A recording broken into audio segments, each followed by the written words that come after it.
ألف مبروك للنادي الأهلي مرة واثنين وثلاثة وأربعة وعشرة أبطال السوبر.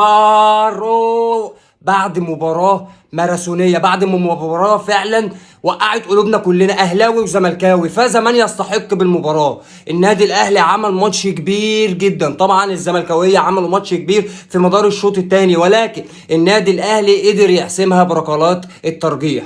القائم زي ما ساند عواد في الشوط الأول في كورتين، ساند النادي الأهلي في آخر ضربة جزاء يضيعها عمر جابر. ألف ألف ألف مليون مبروك لكل الأهلاوية. السوبر اهلاوي. مش هنتكلم فني خالص دلوقتي ولا نتكلم في حاجه، احنا اهم حاجه عندنا دلوقتي ان احنا نفرح ونشيد بلاعيبتنا ونفرح معاهم ونحتفل وكل اللي احنا عايزين نعمله. اوه السوبر اهلاوي اهلي اهلي.